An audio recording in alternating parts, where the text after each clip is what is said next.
My dear students, good morning.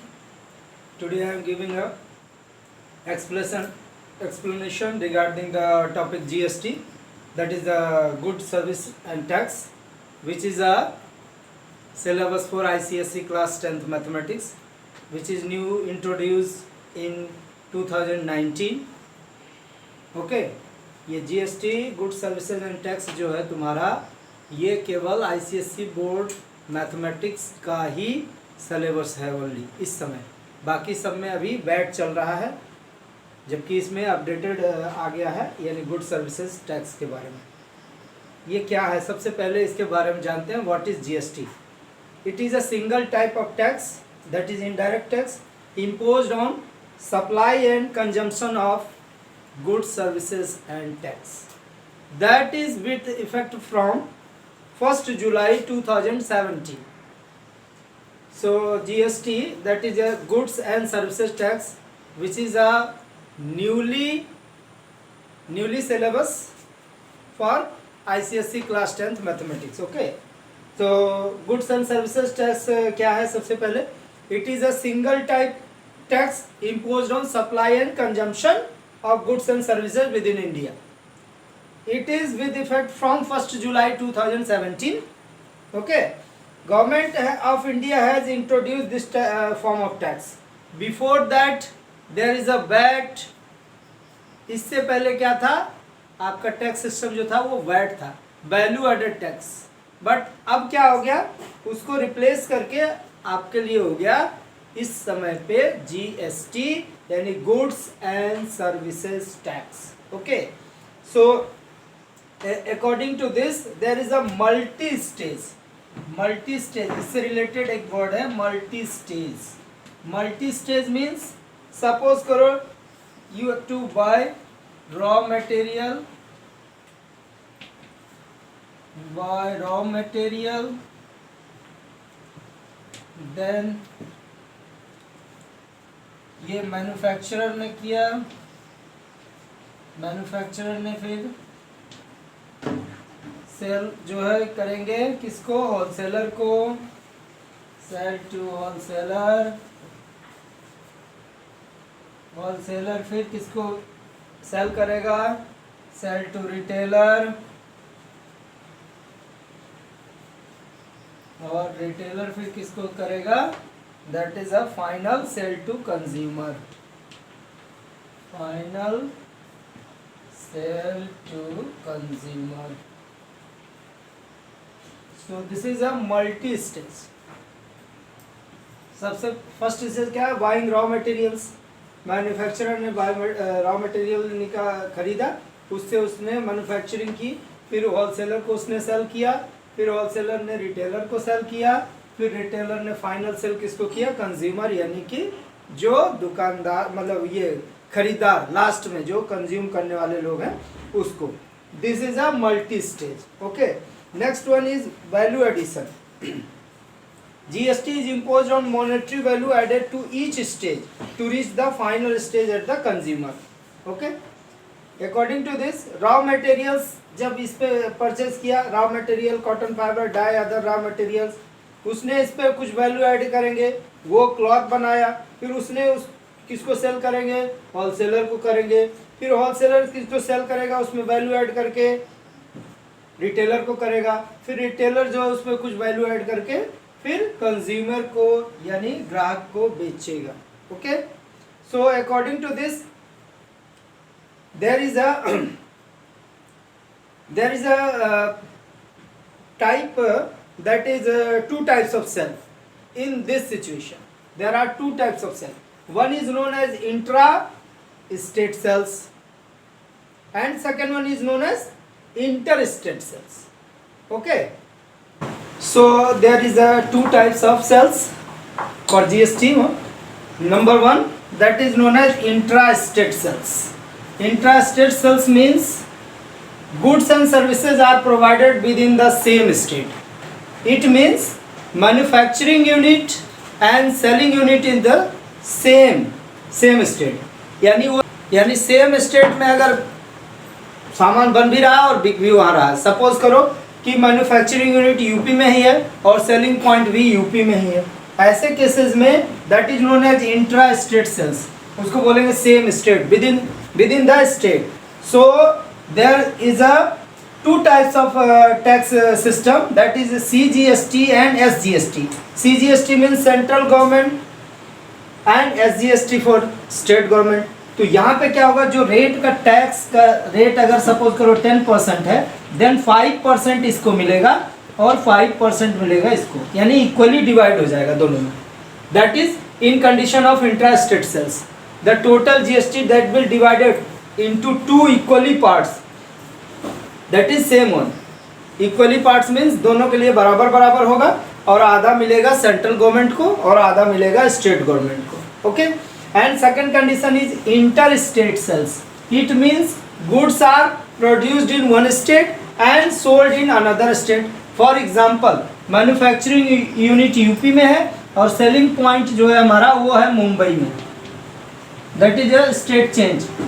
इस condition में क्या होगा, आपको केवल IGST यानी अगर रेट 10% है तो पूरा आपको 10% निकालना है और वो सेंट्रल गवर्नमेंट को दे देंगे.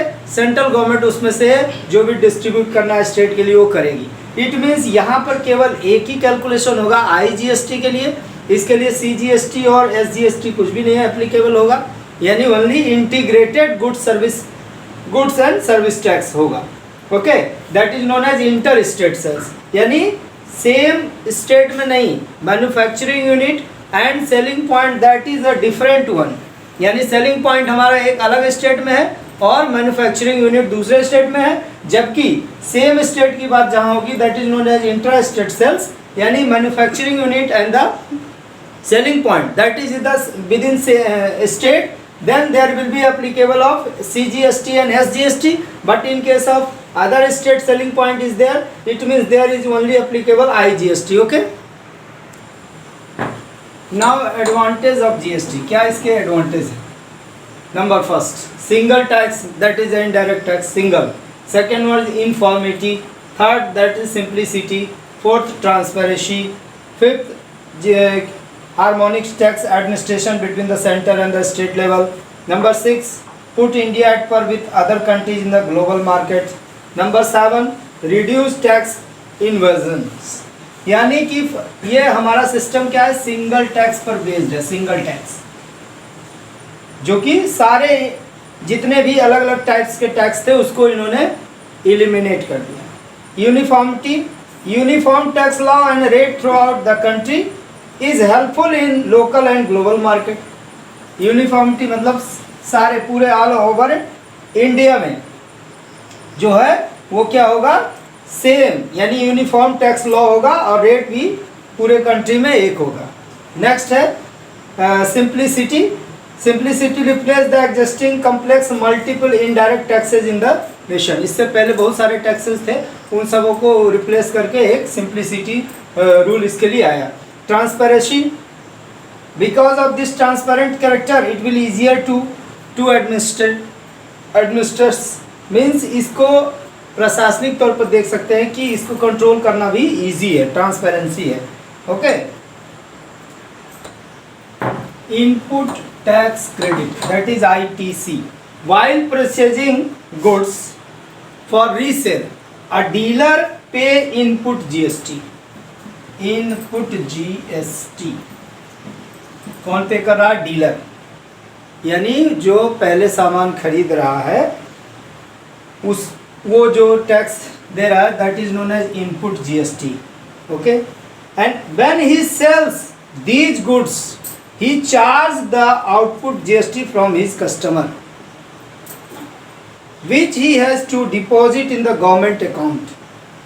जब वो किसी कस्टमर को बेचेगा तो उससे जो टैक्स लेगा वो गवर्नमेंट अकाउंट में उसको जमा करना है.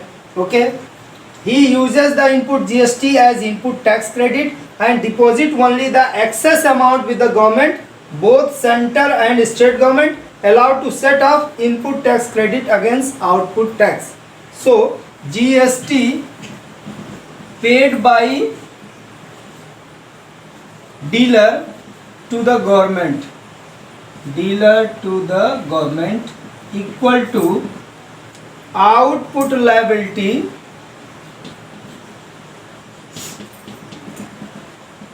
Minus input line.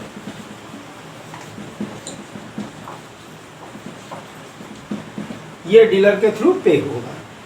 The input GST which has been paid by a dealer while buying goods is set off against output. Okay, so these are the calculation system for a GST. Next हमारा GST rate. GST rate क्या है? Government के द्वारा जो slab decide किया गया है।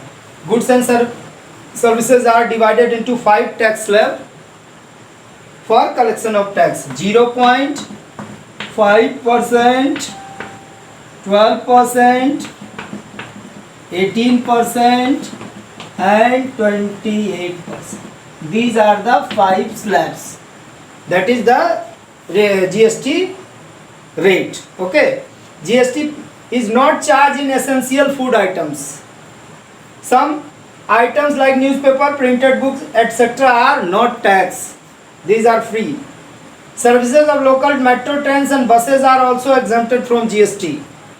Compensation case on a few products. Compensation case is also applicable, that is motor car, tobacco, etc. Composite tax 1, 2 and 5% small scale business firms with turnover up to 1 crore can opt for this scheme. They cannot collect GST for the sale of their goods. Okay, these are the GST rates, and all goods are classified by giving numerical code called HSN, Harmonized System of Nomenclature Code, and all services are classified with a special code numbers with a SAC.